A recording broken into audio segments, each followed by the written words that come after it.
ఆంధ్రప్రదేశ్లో ఎన్నికలు ముగిశాయి. పలు చోట్ల హింసాత్మక సంఘటనలు చోటు చేసుకున్నప్పటికీ కూడా ఎక్కడా రీపోలింగ్ జరిగే అవకాశం లేదని chief election commissioner Mukesh Kumar Meena తేల్చి చెప్పారు. అభ్యర్థుల జాతకాలు ఈవీఎంల్లో భద్రంగా నిక్షిప్తమై ఉన్నాయి. జూన్ 4వ తేదీన ఎవరి జాతకం ఎలా ఉంటుందో తెలిసిపోతుంది. అప్పటి వరకు ప్రధాన పార్టీల తరపున పోటీ చేసిన అభ్యర్థులంతా ఆసక్తిగా ఎదురు చూస్తుండటమే. ఇప్పుడు కాకపోతే ఇంకెప్పుడు, ఈసారి ఖచ్చితంగా అధికారం చేతికొస్తుందని టీడీపీ భావిస్తోంది.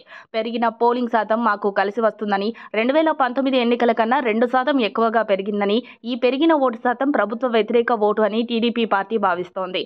వైసీపీ జగన్ రెడ్డి ప్రభుత్వంపై ఉన్న వ్యతిరేకతతో ఓటర్లు పోలింగ్ కేంద్రాలకు క్యూ కట్టారని, పవన్ కళ్యాణ్ పార్టీ జనసేనతో పొత్తు తమకు బాగా కలిసి వస్తుందని, ఓట్ల శాతం పెరుగుతుందని తెలుగుదేశం పార్టీ అంచనా వేస్తోంది. గత ఎన్నికల్లో వైసీపీ అమ్మఒడి ప్రకటించడంతో ఓటర్లు అటువైపు మొగ్గారని, ఈసారి కూటమి మేనిఫెస్టో ప్రభావం కూడా చాలా గట్టిగానే ఉంటుందని, తాము ప్రకటించిన హామీలలో ఆర్టీసీలో మహిళలకు ఉచిత ప్రయాణం, ఉచిత గ్యాస్ సిలిండర్ల వంటి సంక్షేమ పథకాలు మహిళలను ఆకట్టుకున్నాయనే నమ్మకంతో టీడీపీ పార్టీ ఉంది.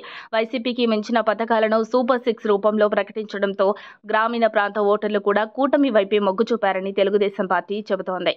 టీడీపీకి ఒంటరిగానే 120 స్థానాలు వస్తాయని, కూటమితో కలుపుకొని 140 స్థానాల్లో విజయం సాధిస్తుందని, ఏపీలో అధికారం మారుతుందని తెలుగుదేశం పార్టీ నాయకులు గట్టిగా చెబుతున్నారు. దేశ విదేశాల్లో ఉన్న, పొరుగు రాష్ట్రాలలో ఉన్న ఓటర్లంతా తమ రాష్ట్రానికి రాజధాని లేదు, రాష్ట్రం అభివృద్ధి చెందటం లేదనే కసితో ఎంతో మంది ఎంతో దూరం నుంచి సముద్రాలు దాటి వచ్చి ఎంతో ఓపికగా వచ్చి ఓటు వేశారని, అవన్నీ కూటమికే పడ్డాయని టీడీపీ, జనసేన, బీజేపీ నేతలు అంచనా వేస్తున్నారు. ఆంధ్రప్రదేశ్ రాష్ట్రాన్ని ఎవరైతే అభివృద్ధి పథంలోకి తీసుకువెళ్తారో వారి వైపే ఓటర్లంతా మొగ్గు చూపినట్లు స్పష్టమవుతుందని కూటమి నాయకులు చెబుతున్నారు. మరిన్ని అప్డేట్స్ కోసం మా కాయ్ టీవీని సబ్స్క్రైబ్ చేసుకోండి. మా వీడియో కనుక మీకు నచ్చినట్లయితే లైక్ చేయండి, షేర్ చేయండి. మీ విలువైన అభిప్రాయాలను కామెంట్ బాక్స్లో తెలియజేయండి.